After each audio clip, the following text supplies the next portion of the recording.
नमस्कार दोस्तों, स्वागत है आपके अपने YouTube चैनल विकास स्टडी बांका में। हम लोग science practice set PYQ platform में दिया हुआ प्रैक्टिस सेट बायोलॉजी का देख रहे हैं, जिसमें से हमने बहुत सारे टॉपिक ऑलरेडी अपलोड कर दिए हैं। और आज का हमारा जो टॉपिक है, इसके पीछे वाला टॉपिक में हमने पादप हार्मोन से रिलेटेड पार्ट 1 अपलोड कर दिए हैं। अगर आप लोग नहीं देखें तो उसको जाके देख सकते हैं। और आज हमारा है पार्ट 2।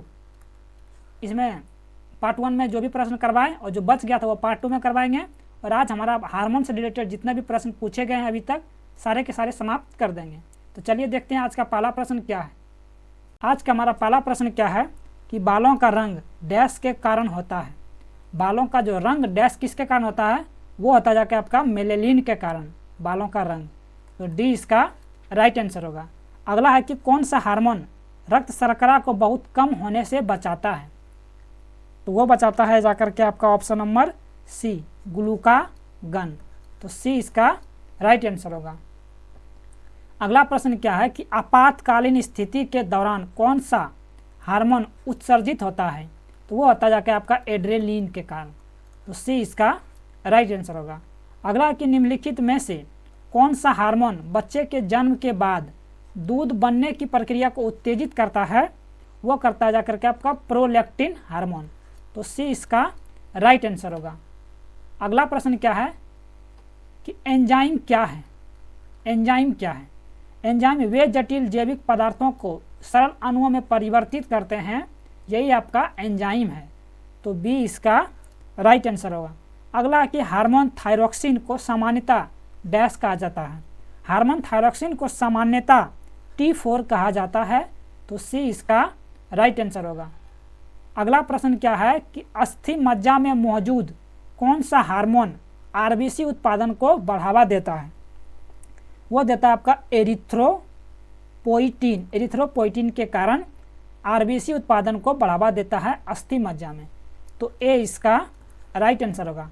अगला है कि फलों और बीजों में मुख्यतः कौन सा हार्मोन प्रचुर मात्रा में पाया जाता है। फलों और बीजों में पाया जाता है, वो पाया जाता है आपका साइटोकाइनिन। और साइटोकाइनिन का क्या काम है, तो ये क्या करता है, वृद्धि करता है, यानी ये वृद्धि करता है साइटोकाइनिन। तो आपका डी इसका राइट आंसर हो जाएगा। अगला प्रश्न क्या है कि थायराइड ग्रंथि क्या स्रावित करती है। तो थायराइड ग्रंथि जो है वो आपका कैल्सिटोनिन स्रावित करती है। तो बी इसका राइट आंसर होगा। अगला प्रश्न क्या है कि अधिवृयक ग्रंथि क्या स्रावित करती है। अधिवृयक ग्रंथि जो है आपका कोर्टिसोल स्रावित करती है। तो सी इसका राइट आंसर होगा। प्रकाश से दूर तने के भाग में कोशिकाओं को तेजी से बढ़ने के कारण क्या है। बढ़ने का कारण क्या है उसके बारे में बताना है। वो है आपका जाकर के ऑक्सिन। तो डी इसका राइट आंसर होगा। अगला प्रश्न क्या है कि अधिवृयक ग्रंथि क्या स्रावित करती है। अधिवृयक ग्रंथि जो आपका कोर्टिसोल स्रावित करती है। तो सी इसका राइट आंसर होगा। अगला कि निम्नलिखित में से किस में वृद्धि हार्मोन स्रावित होता है। वो होता जाके आपका पीयूष ग्रंथि में वृद्धि हार्मोन स्रावित होता है। इस टाइप के प्रश्न अभी भी टेक्नीशियन में, अभी जो हाल ही में टेक्नीशियन प्रैक्टिस हुआ था एग्जाम, उसमें ये प्रश्न पूछा गया था। तो ए इसका राइट आंसर होगा। अगला प्रश्न क्या है कि निम्न में से कौन सी ग्रंथि इंसुलिन पैदा करती है। तो इंसुलिन पैदा करती है, वो करती है आपका अग्नाशय, इंग्लिश में बोले तो पेंक्रियाज। तो सी इसका राइट आंसर होगा। अगला प्रश्न क्या है कि अंतःस्रावी ग्रंथियों से डैश स्रावित होते हैं। अंतःस्रावी ग्रंथियों से होते हैं आपका जाकर के हार्मोन, और बाह्यस्रावी ग्रंथियों से होते हैं आपका एंजाइम। अंतःस्रावी ग्रंथियों से हार्मोन, अंदर से क्या निकलता है, हार्मोन, और एंजाइम आपका बाह्यस्रावी ग्रंथियों से निकलता है। तो डी इसका राइट आंसर होगा। अगला है कि निम्नलिखित में से कौन एक अंतःस्रावी ग्रंथि है। अंतःस्रावी ग्रंथि है तो वह है आपका जाकर के पीयूष ग्रंथि। ए इसका राइट आंसर होगा। अगला प्रश्न क्या है कि थायराइड ग्रंथि क्या स्रावित करती है। तो थायराइड ग्रंथि जो स्रावित करती है वो करती है जाकर के आपका कैल्सिटोनिन। तो बी इसका राइट आंसर होगा। अगला है कि पिट्यूटरी ग्रंथि डैश से जुड़ी है। पिट्यूटरी ग्रंथि जो आपका मस्तिष्क से जुड़ी है। तो सी इसका राइट आंसर होगा।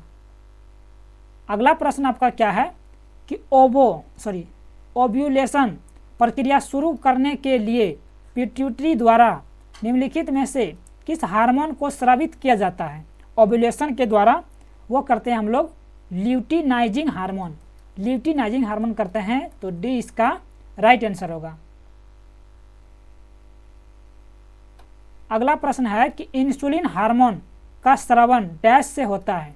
तो इंसुलिन हार्मोन का स्रावन होता है आपका अग्नाशय के द्वारा होता है, तो डी इसका राइट आंसर होगा। मानव में पित्त का स्राव होता है तो वो होता है जाकर के आपका यकृत में होता है पित्त का स्राव, और जमा होता है पित्ताशय में।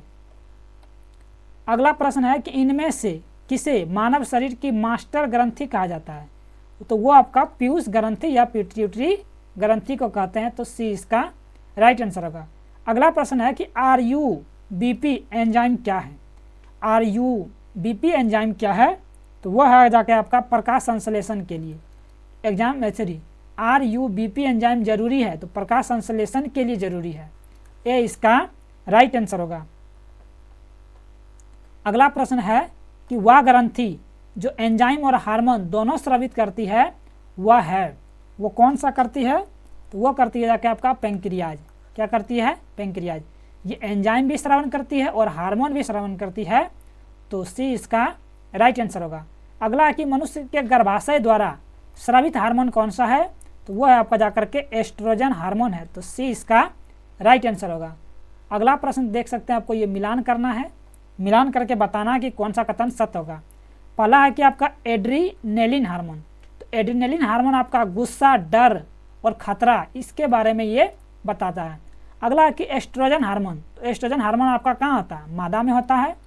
उसके बाद इंसुलिन हार्मोन आपका क्या होता है? ग्लूकोज। और फेरोमोन हार्मोन क्या होता है? खुशबू के भाव के माध्यम से साथियों को आकर्षित करना, तो इस प्रकार से इसका राइट आंसर होगा। अगला प्रश्न क्या है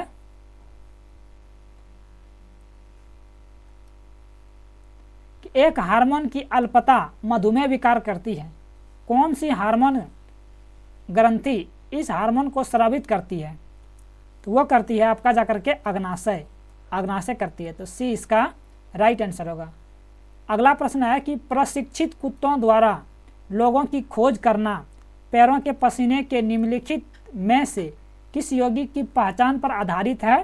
तो वो है जाकर के आपका कार्बोक्सिलिक एसिड, कार्बोक्सिलिक एसिड, यानी ए इसका राइट आंसर होगा।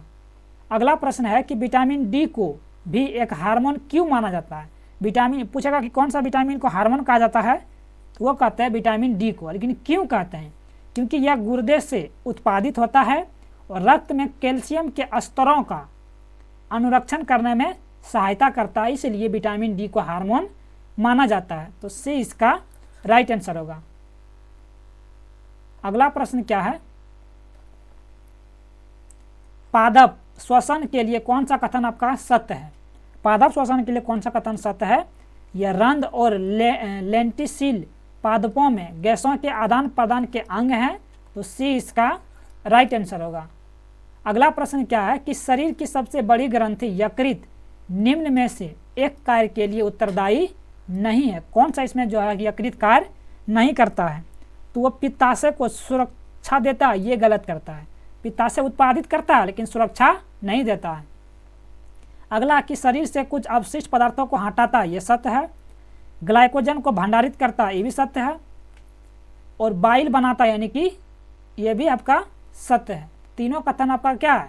सत्य है, और पहला आपका गलत है। वही पूछ रहा था कौन सा इसमें गलत है, तो राइट आंसर हो गया ऑप्शन नंबर ए। अगला प्रश्न क्या है कि पादपों में कौन से हार्मोन पादप अंगों में वृद्धि को बढ़ाते हैं? तो वो बढ़ाते हैं आपका ऑक्सिन्स भी और जिब्रेलिन्स, दोनों बढ़ाते हैं, तो डी इसका राइट आंसर होगा। अगला प्रश्न क्या है कि निम्न में से किसे भूख हार्मोन कहा जाता है? क्योंकि यह भूख की उत्तेजित करता है और भोजन का सेवन बढ़ाता है और वसा के भंडारण में वृद्धि करता है।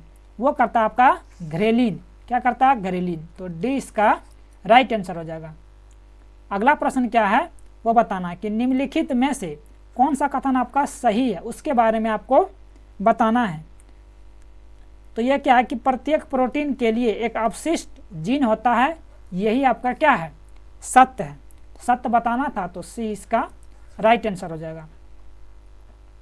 और आज का हमारा पादप हार्मोन से रिलेटेड जो आखिरी प्रश्न है कि पहला मासिक चक्र यौवनारंभ से शुरू होता है और इसे डैश कहा जाता है, तो इसको हम लोग क्या कहते हैं, तो इसको हम लोग कहते हैं रजोदर्शन, मेनार्की, इंग्लिश में बोले तो मेनार्की।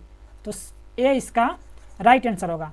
तो पादप हार्मोन से रिलेटेड, हार्मोन में आपका पादप हार्मोन और जंतु हार्मोन से रिलेटेड जितना भी प्रश्न पूछा गया है हमने 2 पार्ट में अपलोड कर दिए हैं। पार्ट 1 अपलोड कर दिए हैं और ये है आपका पार्ट 2। पार्ट 1 और पार्ट 2 में जितने भी अभी हार्मोन से रिलेटेड प्रश्न पूछा गया था, चाहे वो एनटीपीसी में पूछा गया, ग्रुप डी में पूछा गया हो, जेई में पूछा गया हो, या रेलवे के किसी भी एग्जाम में पूछा गया हो, सारे के सारे हमने डिस्कस कर दिया है। और इसका आपको पीडीएफ ही टेलीग्राम चैनल पर मिल जाएगा, तो वहाँ से जाके पीडीएफ प्राप्त कर सकते हैं, दोबारा सेट आप लगा सकते हैं, फिर वीडियो देख सकते हैं।